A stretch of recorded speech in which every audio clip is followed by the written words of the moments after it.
I've been reading through Atomic Habits for the first time, and it's a strong book. It's clear, it's well structured, and the model it presents for how behavior actually works is, in my view, largely accurate. The basic framework, which is cue, craving, response, reward, lines up with what we see both in research and in real life. I don't have any interest in critiquing that at the level of theory. What I've been thinking about as I've been reading it, though, is how that model actually plays out for people who are not operating at full capacity all the time.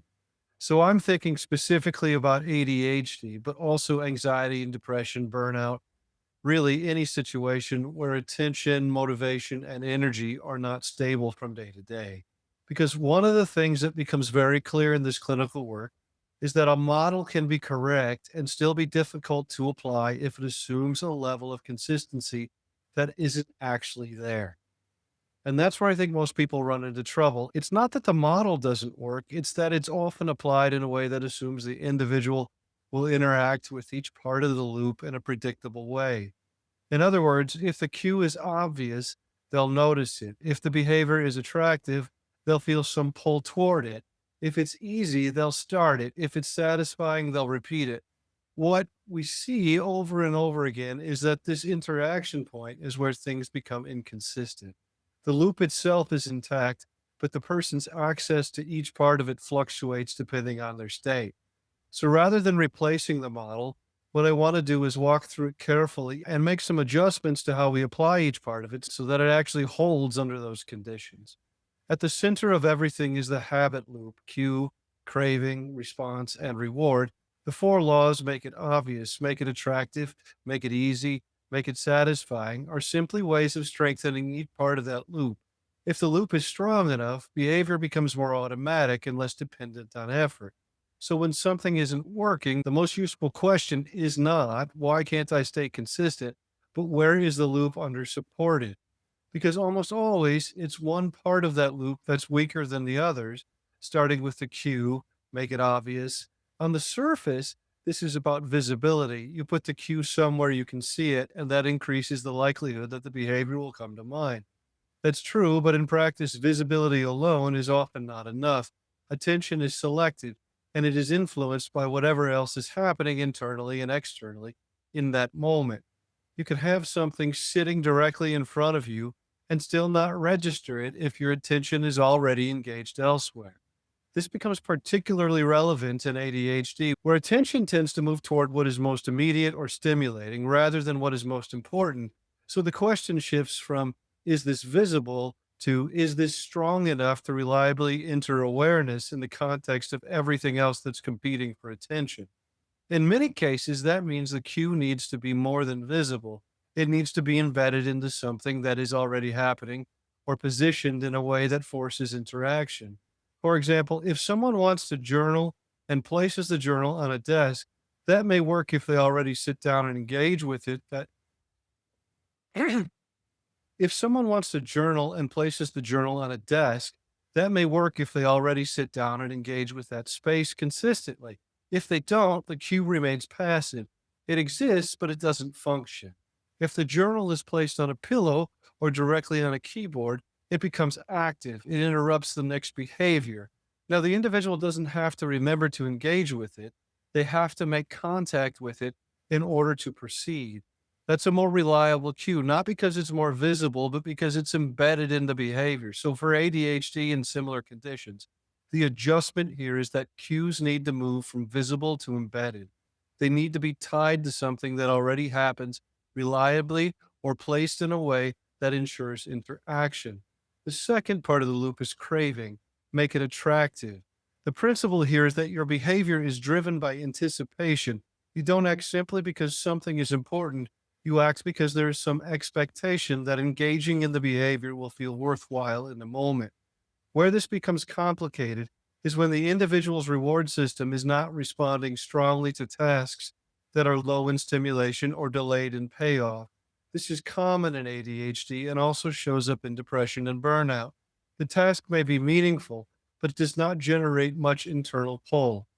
So the issue is not a lack of understanding, it's a lack of engagement at the level of experience. In that context, make it attractive needs to be interpreted more concretely. It's not just about reframing the task cognitively, it's about adjusting the experience so that it's possible to enter. This is where pairing becomes useful. You connect a low stimulation task with something that has more immediate or noticeable payoff. That might be music, a podcast, a specific environment, or even just a consistent sensory context. Over time, that pairing increases the anticipatory pull of the task, not because the task itself has changed, but because the experience surrounding it has. This is also where environment, particularly outdoor environment, becomes relevant in a way that is often overlooked. One of the factors that influences whether a task feels approachable is your baseline mental state. One of the factors that influences whether a task feels approachable is your baseline mental state going into it. If you are already mentally fatigued, scattered, or flat, the perceived effort of an even simple task increases. That's not a character issue, it's a state issue. And one of the more reliable ways to shift that state without a great deal of effort is a change in environment, especially moving outside.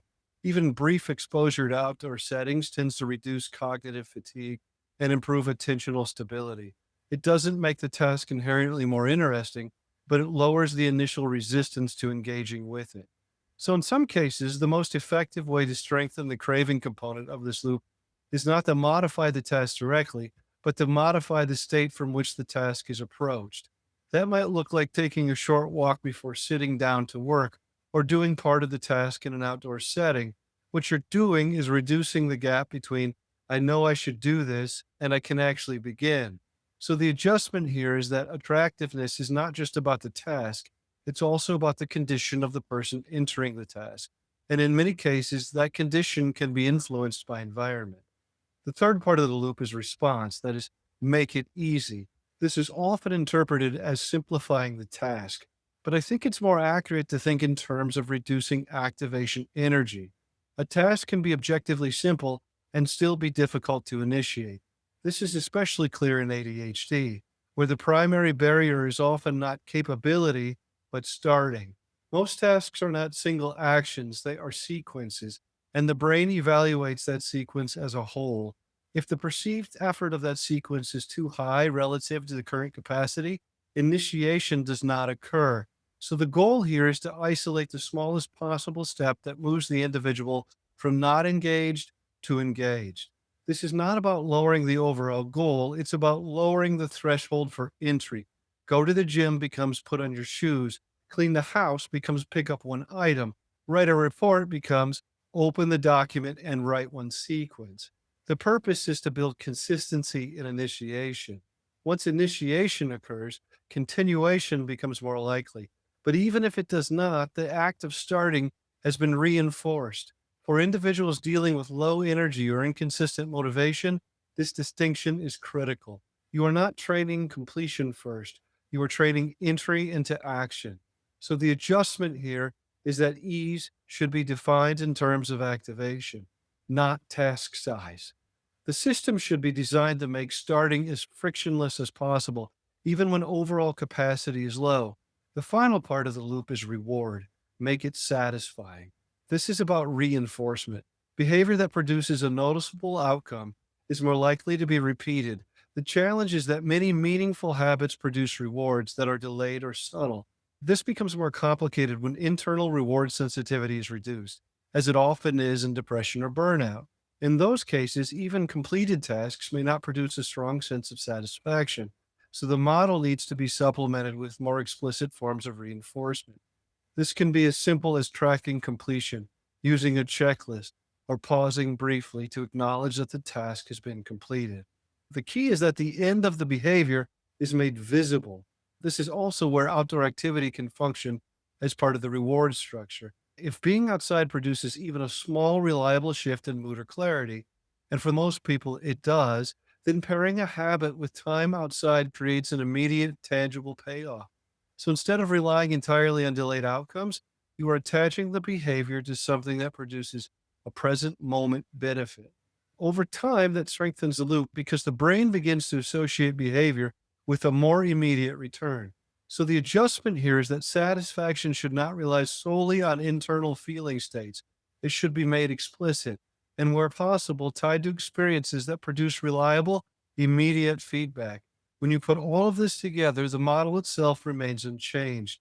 The loop is still cue, craving, response, reward. What changes is the level of support required for each part of that loop. Cues need to be embedded, not merely visible. Cravings need to be supported by adjusting both task and the state of the person. Response needs to focus on reducing activation energy, not just simplifying the task. Reward needs to be explicit enough to register, even when the internal feedback is limited. So when a habit isn't working, the question is not whether the person lacks discipline. The question is which part of the loop is under supported given their current functioning. And this cue, is the task too low in stimulation to engage with? Is the activation barrier too high? Is the reward too delayed or too subtle? Each of those has a concrete solution. If you approach it this way, habit formation becomes less about effort and more about design. And more importantly, it becomes adaptable. It can account for variability in attention, energy, and motivation. That, in my view, is what allows the model to hold up in real life. Because the goal is not to perform consistently under ideal conditions. The goal is to build systems that continue to function when conditions are less than ideal. And that is where this framework, when applied carefully, becomes genuinely useful.